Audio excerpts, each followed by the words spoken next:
নমস্কার, আমি Ritam. Coffee with ক্লাসিক্সের romantic দুনিয়ায় আপনাকে স্বাগত। আজ আপনাদের জন্য রয়েছে আধুনিক বাংলা সাহিত্যের পরিচিত মুখ সৈকত মুখোপাধ্যায় রচিত একটি মন কেমন করা প্রেমের গল্প শেষ জোনাকি। গল্পটি প্রকাশিত হয় শারদীয়া কথা সাহিত্য 1429-এ। গল্প পাঠে রয়েছে সৃজা। গল্পের বিভিন্ন চরিত্রে বিপাশা, কথা এবং আমি রিতম। আসুন তবে শুরু করা যাক আজকের গল্প। এরকম কি আর কারুর হয়? মাঝে মাঝে নিজের মনেই ভাবে কল্লোল। একটা মেয়েকে ভালোবাসতে গিয়ে একটা পাড়া, সেই পাড়ার অনেকগুলো রাস্তা, রাস্তার ধারের গাছ, টিউবওয়েল কিংবা চালাঘরের চায়ের দোকান, এই সব কিছুকে কি কেউ তার মতন ভালোবেসে ফেলে? এরকম ঘটনা শোনেনি তো কখনো কল্লোল, পড়েওনি কোথাও। অথচ আজ টুয়া চলে যাওয়ার এতদিন বাদেও সময় নেই, অসময় নেই, ওদের কলেজকে ঘিরে যে শান্ত মফস্বলের মতন জায়গাটা ছিল, সেই জায়গাটার কথা ওর মনে পড়ে।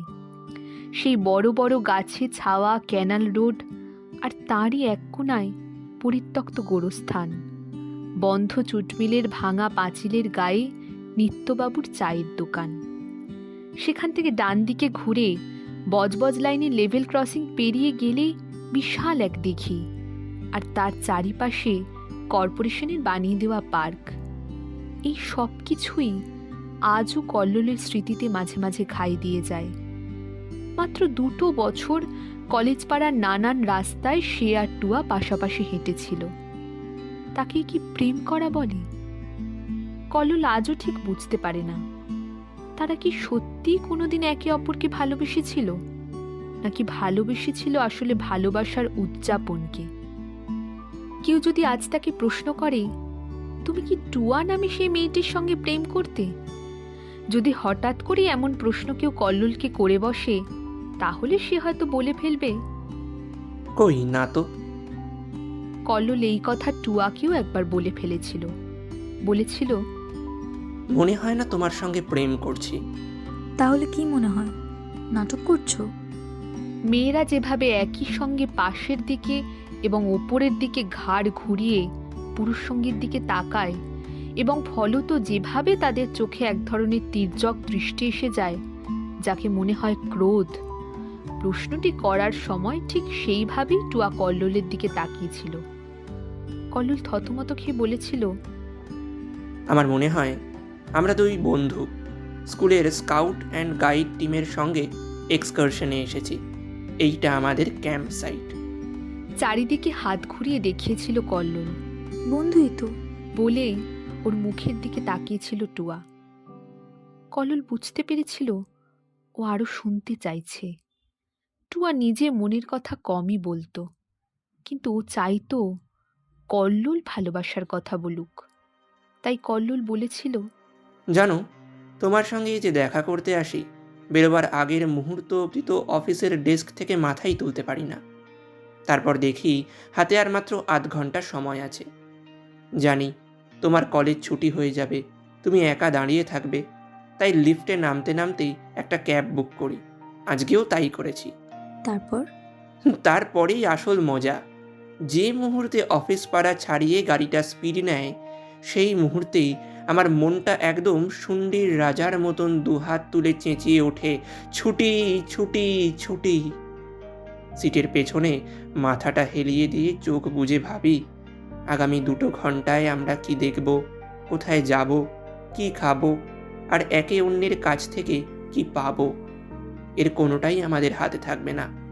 স্বর্গ থেকে আমাদের কাছে নেমে আসবে অভাবনীয় সব মুহূর্ত। কল্লোলের মনে আছে সেদিন যখন ও এই কথাগুলো বলছিল, তখন ওরা দুজনে বসেছিল হালদার দিঘি নামে সেই জলাশয়টার ধারে, একটা বাঁশের বেঞ্চের ওপারে। ওরা সাধারণত ওখানে পৌঁছতো বিকেল 4টে নাগাদ। তখনও সান্ধ্য ভ্রমণের জন্য বয়স্করা কিংবা বল খেলার জন্য বাচ্চারা ওখানে এসে পৌঁছতো না। জায়গাটা ঘণ্টাখানেকের জন্য মোটামুটি নির্জনই থাকতো। শুধু নিত্যদার স্ত্রী নতুন করে উনুন সাজিয়ে চায়ের জল চাপাতো। ওর কথা শুনতে শুনতে টুয়া কল্লোলের কাঁধের ওপর মাথা রেখেছিল।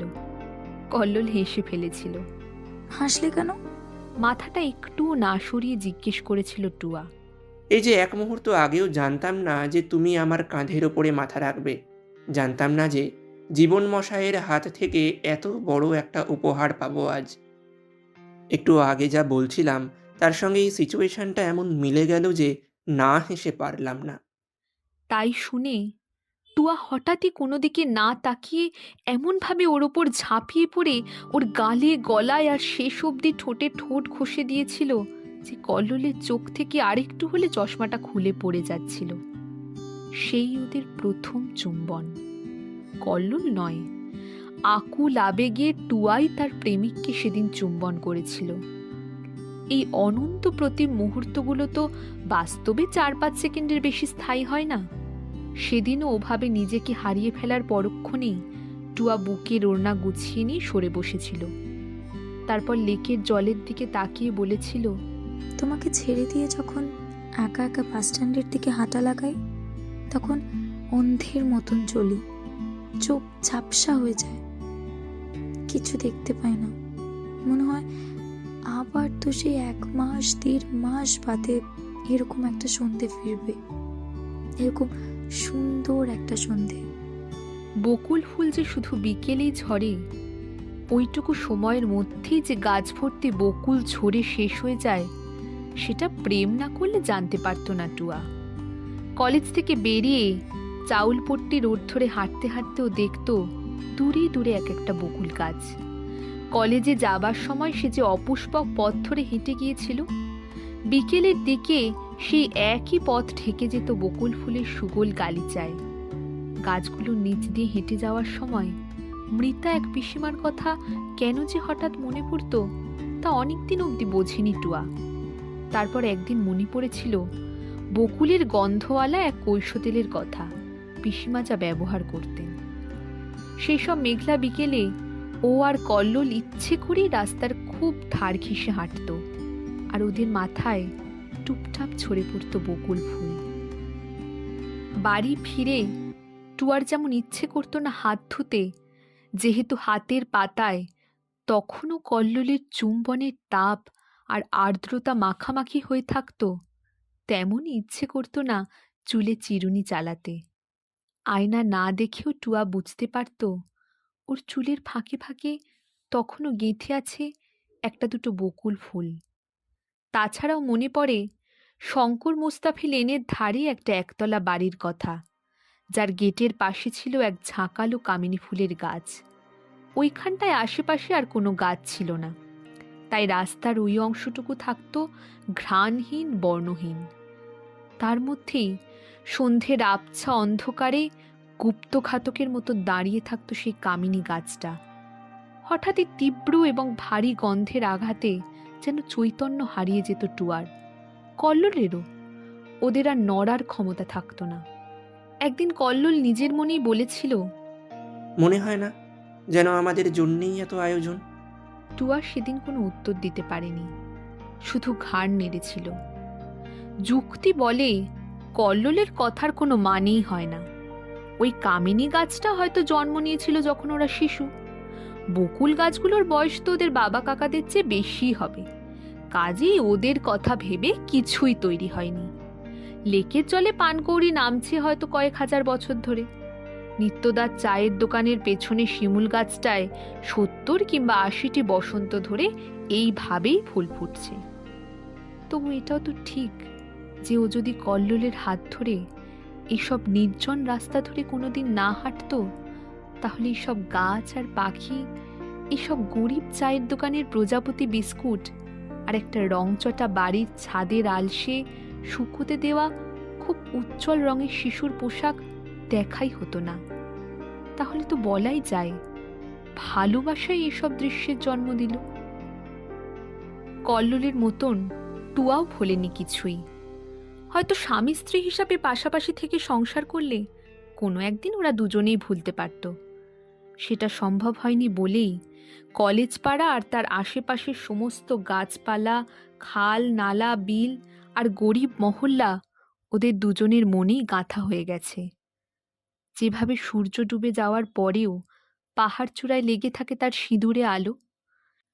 সেইভাবেই কলকাতার পূর্ব দিকের ওই ২.৫ স্কোয়ার কিলোমিটার অঞ্চলের সমস্ত কিছুই ওদের অস্তগত ভালোবাসার আলো মেখে আজও দাঁড়িয়ে রয়েছে, আজও আছে। জানে না টুয়া, কল্লোলও জানে না। ওরা কেউই তো আর ফিরে যায়নি ওখানে। কত বছর ওরা দেখেনি জায়গাটাকে। যদিও দুজনেরই মাঝে মাঝে প্রবল বাসনা জাগে, যাই একবার দেখে আসি। কিন্তু এখন ওরা দুজনেই চাকুরে এবং সংসারী।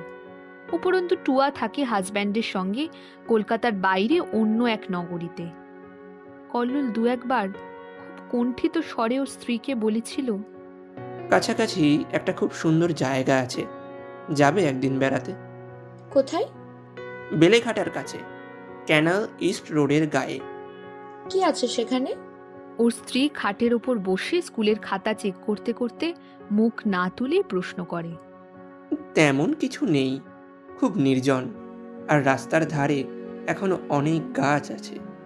হ্যাঁ, ওর স্ত্রী লাল পেন দিয়ে খাতায় একটা বড় শূন্য এঁকে বলে, তার চেয়ে চলো একদিন হর্টিকালচার সোসাইটির ফ্লাওয়ার শো দেখে আসি। কল্লোল কোনো উত্তর না দিয়ে ঘর থেকে বেরিয়ে গেল। অন্ধকার বারান্দায় বেতের চেয়ারটা টেনে নিয়ে বসল। তারপর অন্যমনস্কভাবে তাকিয়ে রইল বাইরের দিকে। একটু আগে এক পশলা বৃষ্টি হয়ে গেছে।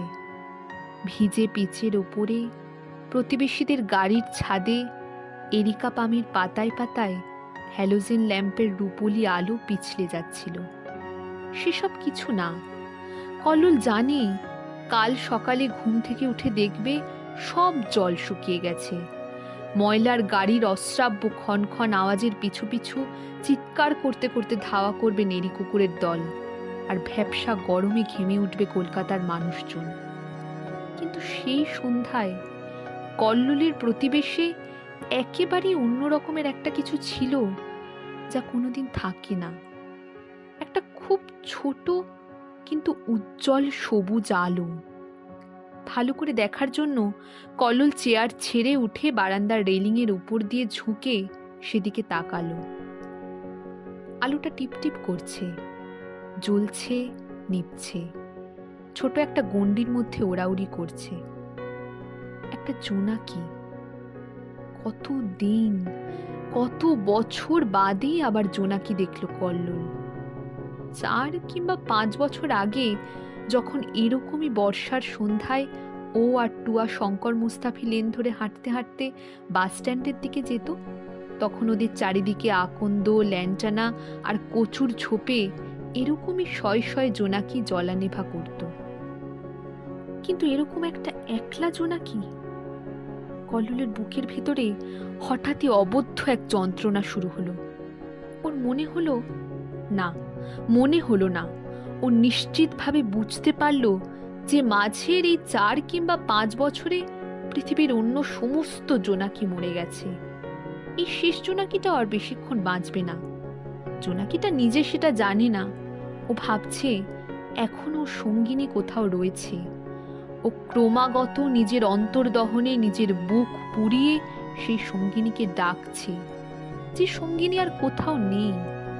ডাক পাঠাতে পাঠাতে ও ক্রমশ ক্ষয়ে যাচ্ছে। ওর সবুজ আলো স্তিমিত হয়ে আসছে। কল্লোল জানতেও পারল না ঠিক সেই মুহূর্তেই টুয়া বাস্তবে শঙ্কর মুস্তাফি লেন ধরে একা একা পাগলের মতো হেঁটে যাচ্ছিল আর এদিক ওদিক তাকাচ্ছিল। আসলে টুয়া খুঁজছিল একটা বিবর্ণ একতলা বাড়ি, যার গেটের কাছে ঝাঁকালো একটা কামিনী গাছ থাকার কথা ছিল চেতনার উপরে জমাট বাঁধা কুসুম গন্ধের কুঠার নেমে আসার। কিন্তু বহু নতুন ফ্ল্যাট বাড়ির আলোকিত সমন্বয়ের মধ্যে সেই অন্ধকার একতলা বাড়ি আর গাছটাকে কোথাও খুঁজে পাচ্ছিল না টুয়া। শুনছিলেন সৈকত মুখোপাধ্যায় রচিত শেষ জোনাকি। আজকের গল্প পাঠে ছিল সৃজা। কল্লোলের চরিত্রে আমি রিতম, কল্লোলের স্ত্রীর ভূমিকায় বিপাশা, টুয়ার চরিত্রে কথা। আবহ সঙ্গীত নির্মাণে সুমন, প্রচ্ছদ অঙ্কনে বিপাশা, আজকের গল্প কেমন লাগলো আপনাদের কমেন্ট বক্সে জানাতে ভুলবেন না। ভালো লাগলে সাবস্ক্রাইব করবেন এবং শেয়ার করে দেবেন প্রিয়জনদের মধ্যে। দেখা হচ্ছে আগামী পর্বে। ততক্ষণ সঙ্গে থাকবেন, গল্পে থাকবেন।